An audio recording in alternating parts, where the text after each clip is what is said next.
अस्सलाम वालेकुम student, welcome to my channel discover education. आज हम STA 641 का लेक्चर नंबर 3 को डिस्कस करेंगे। लेक्चर की तरफ जाने से पहले आपसे रिक्वेस्ट है कि चैनल को सब्सक्राइब करें और बेल आइकन पर प्रेस करें ताकि हर आने वाली वीडियो आप तक पहुंच सके। चलते हैं अपने लेक्चर्स की तरफ। सबसे पहले इसके कंटेंट्स देख लेते हैं। इसमें हमारे पास जो हम इस लेक्चर में हमें स्टडी करना है वो है measure of variation, range, standard deviation, variance, inter quartile range, coefficient of variation, box plot, 5 number summary, real statics, adding, practical exercise last में हम ये करेंगे। ठीक है, जैसे जैसे हम डिस्कस करेंगे तब आपको इनसे अच्छी से समझ आती जाएगी। ऑब्जेक्टिव्स हैं, इसमें ये बताए गए हैं कि आप लेक्चर्स लेने के बाद इस काबिल हो जाएंगे कि आप एक्सेल पर range, standard deviation, variance, inter quartile range ये सब चीज़ें फाइंड आउट कर सकेंगे इजीली। ठीक है, नेक्स्ट हमारे पास है मेजर ऑफ वेरिएशन। वेरिएशंस को जो है मेजर करने के कई मेथड्स हैं, उसमें आ जाते हैं range, inter quartile range, variance, standard deviation, coefficient variation. ठीक है, सबसे पहले हम देख लेते हैं कि हमारे पास जो है वेरिएशन क्या है। Measures of variations gives information on the spread और variability of the data values. ठीक है, वेरिएशन की मेजरमेंट से हमें जो है इसकी इन्फॉर्मेशन मिलती है कि डाटा हमारे पास मिड पॉइंट से कितना स्प्रेड है, यानी कितना फैला हुआ है। नेक्स्ट हमारे पास आ जाता है रेंज। रेंज बेसिकली होते हैं इसमें simplest measure of variation, difference between the largest and the smallest observations. ठीक है, जो गिवन डाटा है हमने सबसे पहले देखना है कि उसमें जो है लार्जेस्ट वैल्यू कौन सी है और स्मॉलेस्ट कौन सी है। लार्जेस्ट वैल्यू को निकाल लेना है और स्मॉलेस्ट वैल्यू को, और उनको जब हम माइनस करेंगे तो हमारे पास रेंज आ जाएगा। जैसे नीचे हमारे पास एग्जांपल दी गई है, हमें ये डाटा दिया गया है 1, 3, 5, 7, 9, 10, 12, 14। ये आप देख सकते हैं यहाँ पे 5 2 टाइम्स रिपीट किया गया है, 9 3 टाइम्स, 12 2 टाइम्स रिपीट है और 14 भी 2 टाइम्स रिपीट किया गया है। ये इस पर कोई असर नहीं इस बात का होता है कि ये जो नंबर है या डाटा हमारे पास कितनी बार रिपीट किया गया है। हमने जस्ट इसमें ग्रेटेस्ट वैल्यू देखनी होती है या स्मॉलेस्ट। ठीक है, अब सबसे जो मैक्सिमम वैल्यू है यहाँ पे 14 है और जो मिनिमम वैल्यू है वो 1 है। ऐसे ही है, तो 14 - 1 हमारे पास रेंज इसकी 13 आ गई। इसका कोई इफेक्ट नहीं पड़ता कि ये कोई नंबर कितनी बार रिपीट। नेक्स्ट हमारे पास है disadvantages of the range. Range के डिसएडवांटेजेस देख लेते हैं। फर्स्ट है ignores the way in which the data are distributed, यानी डाटा को हम जिस तरह मर्जी राइट कर लें ये उस पर कोई इम्पैक्ट नहीं करता कि डाटा जो है वो किस तरह राइट किया गया है। जैसे फर्स्ट एग्जांपल है 7, 8, 9, 10, 11, 12। यहाँ पे आप देख सकते हैं 7 सबसे स्मॉलेस्ट नंबर है, 12 ग्रेटेस्ट है। इसलिए रेंज फाइंड आउट करने के लिए हमने मैक्सिमम में से मिनिमम जो है माइनस करना होता है। हमारे पास 5 आ गया। इसी तरह नेक्स्ट एग्जाम्पल है, सेम वही डाटा है, जस्ट इनकी जो रेंज है वो चेंज कर दी गई है, 7, 8, 9, 10, 11, 12। ठीक है, तो इसमें भी मैक्सिमम नंबर 12 है और मिनिमम 7 है, तो हमारे पास 5 आ जाएगा। वही बात की है, ये जो है इस चीज़ को इग्नोर करता है कि डाटा किस तरह डिस्ट्रीब्यूट किया गया है। नेक्स्ट है सेंसिटिव टू आउटलियर्स। ये देख लेते हैं, यानी अगर डाटा रिपीट किया गया हो या नंबर्स हमारे पास मैक्सिमम टाइम, तो ये उस पर भी कोई असर नहीं करता। इसमें हमने मैक्सिमम और मिनिमम वैल्यूज़ का कंसेप्ट देखना है। जिस तरह हमारे पास 1 जो है वो काफ़ी टाइम रिपीट किया गया है, इसी तरह 2 भी रिपीट किया गया है और 3 भी, 4, 5। रेंज फाइंड आउट करने के लिए हमारे पास यहाँ पे ग्रेटेस्ट नंबर जो मैक्सिमम वैल्यू है 5 है, लेकिन जो मिनिमम वैल्यू है 1 है, तो हमारे पास 4 आ जाएगा। सेम एज नेक्स्ट एग्जांपल की गई है, इसका जो मैक्सिमम नंबर है वो 12 है, 120 है, लेकिन जो मिनिमम है वो 1 है, तो हमारे पास 119 आ जाएगा। ठीक है, ये आप डिसएडवांटेजेस रखते हैं माइंड में। नेक्स्ट हमारे पास है inter quartile range. Inter quartile range जो है क्या होता है, इसको हम कैसे फाइंड आउट करते हैं, तो एक्सेल पर भी वर्क करेंगे। Can eliminate some outlets problem by using the inter quartile range. Inter quartile range को समझने के लिए सबसे पहले जो है हम एक्सेल पर रेंज को फाइंड आउट करना सीखते हैं। ये देखिए, ये हमारे पास डाटा दिया गया है, हमने इसकी रेंज फाइंड आउट करनी है। रेंज फाइंड आउट करने के लिए हमारे पास सबसे पहले मैक्सिमम वैल्यू का हमें पता होना चाहिए कि डाटा में कौन सी मैक्सिमम वैल्यू है। हम इक्वल प्रेस करेंगे, ठीक है, उसके बाद मैक्सिमम राइट करेंगे। सेकंड वाले को आपने क्लिक करना है और फर्स्ट पे आपने सेल पे क्लिक करने के बाद इसको ड्रैग कर लेना है। ठीक है, आपके पास यहाँ पे मैक्सिमम नंबर 17 आ गया। इसी तरह हमारे पास जो है इसमें मिनिमम है। फाइंड आउट करने के लिए आपने सबसे पहले इक्वल लिखना है, उसके बाद मिनिमम। ठीक है, मिनिमम की क्लिक करने के बाद आपने इसे सिलेक्ट कर लेना है और ड्रैग कर लेना है और आपके पास जो है मिनिमम की वैल्यू आ गई। इसमें 70 मैक्सिमम है और 12 मिनिमम है। अब हमने रेंज फाइंड आउट करनी है। रेंज फाइंड आउट करने के लिए जो है मैक्सिमम वैल्यू में से मिनिमम की वैल्यू को हम माइनस करते हैं। मैक्सिमम हमारे पास जो है वो 70 है, इसलिए हमने 70 को सिलेक्ट कर लेना है सेल को, ठीक है। माइनस लगाएंगे और उसके बाद हमने नेक्स्ट मिनिमम की वैल्यू को सिलेक्ट करना है। जैसे हम प्रेस करेंगे इंटर तो हमारे पास जो है 58 इसकी रेंज आ जाएगी। तो एक्सेल पर रेंज फाइंड करने का ये प्रोसीजर है। नेक्स्ट हम देखते हैं इंटर क्वार्टाइल रेंज था हमारे पास। Eliminate some high and low valued observation and calculate the range from the, ठीक है। वैसे मैंने बताया कि मैक्सिमम वैल्यू को मिनिमम में से जब हम माइनस कर देंगे तो हमारे पास रेंज आ जाएगी। लेकिन ये इंटर क्वार्टाइल रेंज जो है, अगर हम थर्ड क्वार्टाइल को फर्स्ट क्वार्टाइल में से माइनस करेंगे तब हमारे पास इंटर क्वार्टाइल रेंज आएगी। ये एमसीक्यूज के लिए इंपॉर्टेंट है। इंटर क्वार्टाइल रेंज जो फाइंड आउट करने के लिए Q3 माइनस Q1 होते हैं अप्लाई, क्योंकि थर्ड क्वार्टाइल में से हमने फर्स्ट क्वार्टाइल को माइनस करना है। तो इसमें एक्शन में सबसे पहले हमें क्वार्टाइल फाइंड आउट करने पड़ेंगे और उसके बाद जो है हमारे पास इसमें जब माइनस करेंगे तो इंटर क्वार्टाइल रेंज आ जाएगा। ये देखिए हमें डाटा दिया गया है। हमारे पास मिनिमम वैल्यू 12 है, Q1 30 है, मीडियन 45 है, Q3 57 है और मैक्सिमम वैल्यू 70 है। अब तो आपको यहाँ पे जो है डाटा दिया गया है, आप देख सकते हैं कि Q1 30 दिया गया है और Q3 57, और सिंपली इसको आप माइनस करेंगे Q3 में से Q1 तो आपके पास जो है फिर 27 आंसर आ जाएगा, ठीक है। 57 में से 30 माइनस करेंगे। लेकिन अगर हमने इसको एक्सेल पर करना हो तो वो किस तरह करते हैं आज हम देखते हैं ज़रा इसको। अब फर्स्ट क्वार्टाइल को फाइंड आउट करने के लिए सबसे पहले हम यहाँ पे जो है इक्वल, ठीक है, इक्वल का साइन लगाएंगे। इक्वल लगाने के बाद आपने क्वार्टाइल लिखना है। जैसे ही आएगा तो आपने थर्ड वाला सिलेक्ट कर लेना है। सिलेक्ट करने के बाद आपने फर्स्ट सेल को सिलेक्ट करना है, उसके बाद डाउनवर्ड ड्रैग कर लेना है, ठीक है। ड्रैग करने के बाद जो है आपने यहाँ पे कोमा लगाना है। जैसे ही आप यहाँ पे कोमा लगाएंगे तो आप देख सकते हैं यहाँ पे हमारे पास ऑप्शन आ जाएंगे। मिनिमम वैल्यू 0 है, फर्स्ट क्वार्टाइल 1 है, ठीक है, मीडियन वैल्यू है थर्ड क्वार्टाइल।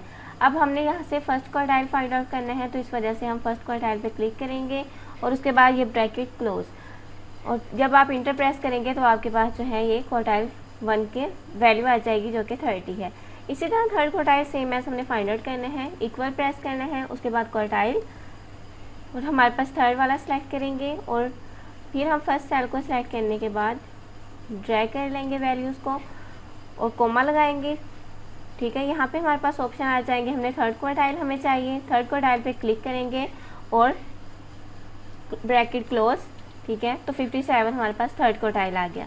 अब इंटर क्वार्टाइल रेंज हमने फाइंड आउट करने का फार्मूला स्टडी किया था। हमारे पास जो है Q3 माइनस Q1 होता है। तो सेम ऐसा आप क्या करेंगे, इक्वल लगा के थर्ड क्वार्टाइल को सिलेक्ट करेंगे, ठीक है, फिर माइनस का साइन लगाएंगे, फिर आपने सिलेक्ट करना है फर्स्ट क्वार्टाइल को, ठीक है। हमारे पास जो है वो 27 इसका आंसर आ गया। तो एक्सेल पर जो है इस तरह हमने क्वार्टाइल फाइंड आउट करने हैं। जिस तरह आप यहाँ पे भी देख सकते हैं हमारे पास जो है ये इसका आंसर 27 आ गया है। नेक्स्ट है variance, average approximately of square deviations of a, ठीक है, वेरिएंस फ्रॉम द मीन। इसमें क्या है कि आपने वेरिएंस का फार्मूला है, ये हमारे पास समीशन एक्स आई रिप्रेजेंट कर रहा है कि ऑब्जर्व वैल्यू को आपने उसमें से माइनस कर देना है। ये एक्स बार जो है ये मीन को रिप्रेजेंट करता है, एन जो है वो सैम्पल नंबर्स को। तो जो हमारे पास जो है सैम्पल वैल्यू है उसमें से हमने जो है वैल्यू जो मीन हमारे पास आया उसको माइनस कर देना है, उनका स्केयर लेना है और फिर डिवाइड कर देना है n-1, यानी जो नंबर ऑफ डाटा है हम कह सकते हैं कि जो हमारे पास सैम्पल साइज़ है उसमें से 1 को माइनस करना है, ठीक है। ये हमारे पास नीचे बताएंगे हैं। इस तरह एमसीक्यूज़ में वो ये फार्मूला जो है वो देकर पूछ सकते हैं कि ये जो है किसको रिप्रेजेंट कर रहे हैं, तो ये आपने माइंड में रखना है।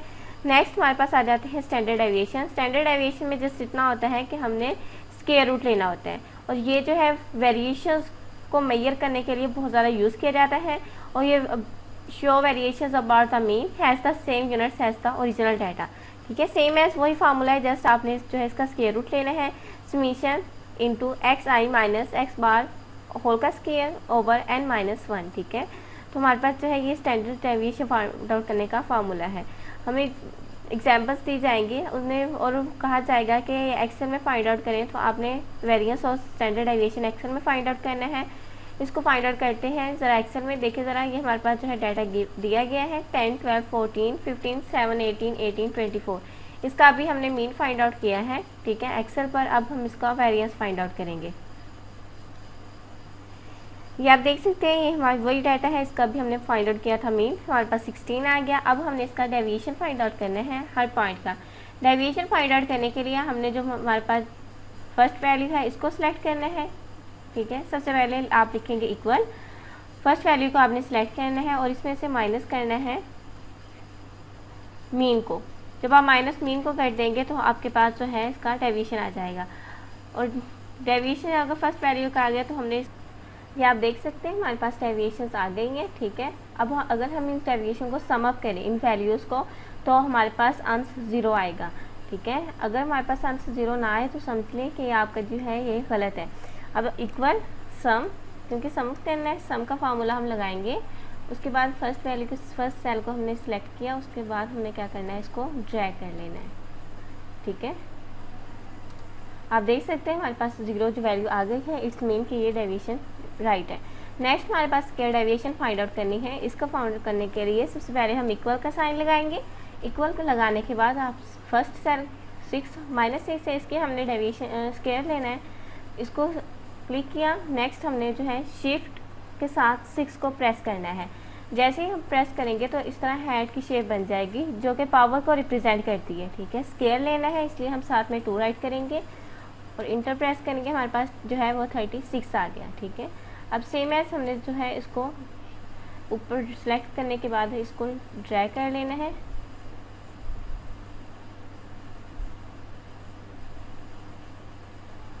इस तरह। हमें यहाँ तक वैल्यू चाहिए, हमने ड्रैग कर लिया तो हमारे पास जो है ये सारी वैल्यूज़ आ गई हैं, ठीक है।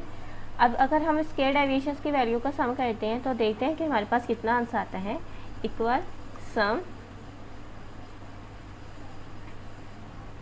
ठीक है, सेम एज हमने वही प्रोसीजर है।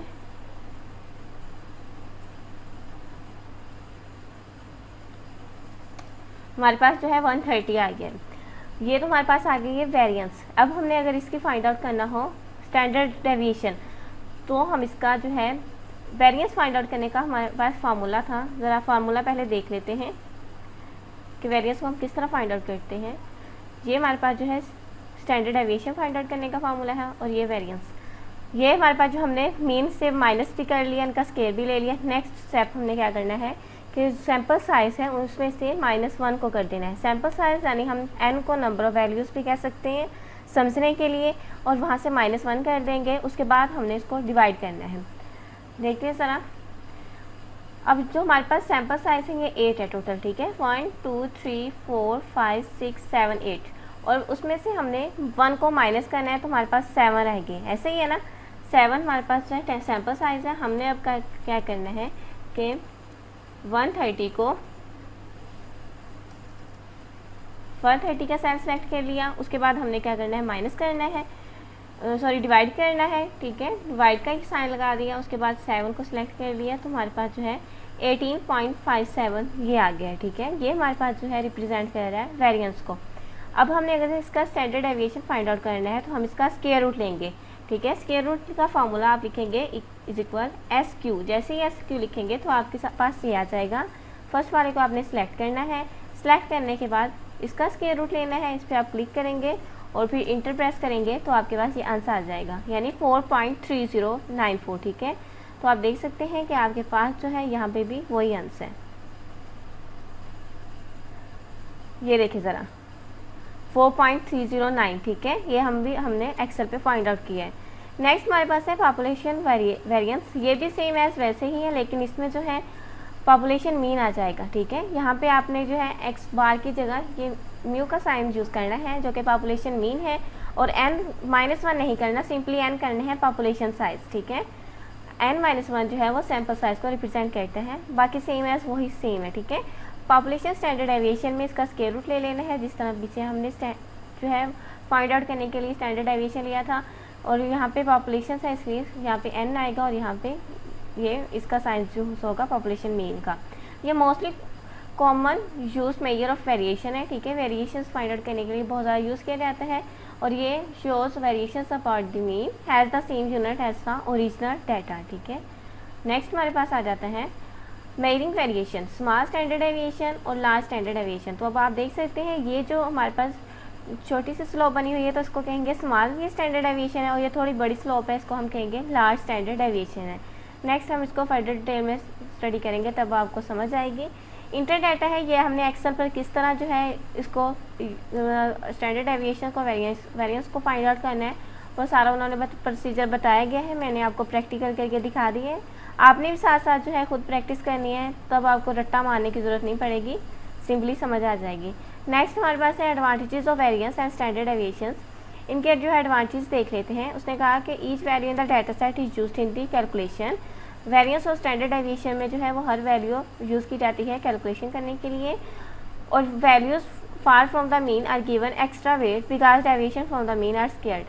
इसका मतलब ये है कि अगर हमारे पास जो है डेविएशन स्मॉल होगी, ठीक है, तो हमारे पास उसकी स्केयर डेविएशन भी छोटी होगी। इसी तरह अगर हमारे पास मीन या डेविएशन ज़्यादा होगी तो सिंपली अगर उसका हम स्केयर लेंगे तो ऑटोमेटिकली उसका वेट भी ज़्यादा होगा, मीन की ज़्यादा वैल्यू बड़ी आएगी, ठीक है। नेक्स्ट हमारे पास है, ये उन्होंने बताया है कि हम फार्मूला बार से इसको किस तरह जो है वो कर सकते हैं, ठीक है। अभी हमने खुद फार्मूलाज राइट किए थे तब फाइंड आउट किया था, लेकिन फार्मूला बार से या इंसर्ट फंक्शन से किस तरह कर सकते हैं मैं आपको प्रैक्टिकल करके दिखा देती हूँ। एक्सेल पर आपको ज़्यादा अच्छी समझ आएगी। ये हमारे पास है इंसर्ट फंक्शन, ठीक है। इसको पे हम क्लिक करेंगे, हमें क्या चाहिए, स्टैंडर्ड डेविएशन हमें फाइंड आउट करनी है इनकी, ठीक है।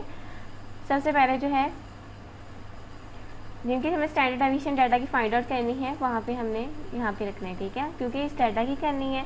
इंसर्ट फंक्शन पे आप क्लिक करेंगे, करने के बाद आपको स्टैंडर्ड डेविएशन चाहिए।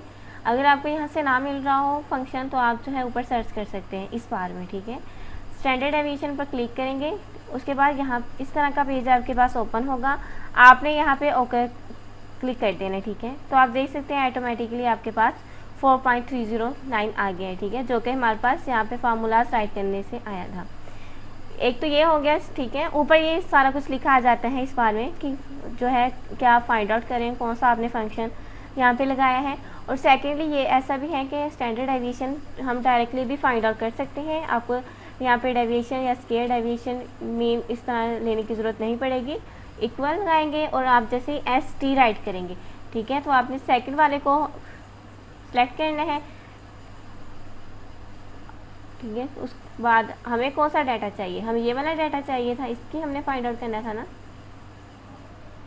हम यहाँ तक इसको सिलेक्ट कर लेंगे, तो आप देख सकते हैं सेम एज आपका वही आंसर आ गया है। आप डायरेक्टली फार्मूलाज पे पुट कर सकते हैं 4.031129, ठीक है। ये थोड़ी सी हो जाती है वैल्यूज में चेंजेस, लेकिन सेम एज उसी तरह ही होगा, ठीक है। ये मैंने सारा आपको बता दिया है, ठीक है, कि एक्सेल पर ये इसको हमने कैसे फाइंड आउट करना है। नेक्स्ट हमारे पास आ जाते हैं नेक्स्ट टॉपिक है हमारे पास कंपेयरिंग स्टैंडर्ड डेविएशन। हमारे पास ये 3 टाइप्स का डाटा दिया गया है, डाटा A, डाटा B और डाटा C, ठीक है। डाटा A में 11, 12, 13 है और 16 यहाँ पे 2 टाइम्स रिपीट किया गया है, 17, 18, 21। इसी तरह डाटा B हमें दिया गया है 14 है, 15 हमारे पास 3 टाइम्स रिपीट किया गया है, 16 3 टाइम्स है और 17 1 टाइम है। और नेक्स्ट हमारे पास डाटा C है, इसमें जो है हमारे पास इसमें डाटा दिया गया है 11 3 टाइम्स है, 12 1 टाइम, इस तरह 16 और 21 3 टाइम्स दिया गया है। क्योंकि हमने कंपेयर करना है स्टैंडर्ड डेविएशंस को, तो हम इसका मीन निकालेंगे, उसके बाद जो है हम इसका स्टैंडर्ड डेविएशंस निकालेंगे। तो मीन जो है हम निकालने के लिए एक्सेल पर ज़रा देखते हैं। ये हमारे पास 3 टाइप्स का हमने डाटा राइट कर लिया है। यहाँ पे हमने क्या करना है, इसका मीन निकालना है। मीन यानी एवरेज सेम ही होता है, इक्वल लिखेंगे, ठीक है। एवरेज, जैसे ही एवरेज आप राइट करने लगेंगे आपके पास नेक्स्ट ऑप्शन आ जाएंगे, आपने सेलेक्ट कर लेना है। फर्स्ट सेल पर आपने क्लिक करने के बाद इसको ट्राई कर लेना है, ठीक है। इंटर प्रेस करेंगे तो 15.5 आ गया। इसी तरह नेक्स्ट हमारे पास जो डाटा गिवन है सेम इसका भी वैसे ही आपने मीन फाइंड आउट करना है, ठीक है। डाउनवर्ड ड्रैग कर लेंगे, यहाँ तक हमें वैल्यूज चाहिए। इंटर प्रेस करेंगे, सेम एज उसकी भी वही वैल्यू आएंगे, ठीक है। आपने क्या करना है, इक्वल एवरेज। डाटा C का फाइंड आउट करने के लिए भी जिस तरह हमने डाटा A और डाटा B फाइंड आउट किया है वैसे ही ये करेंगे।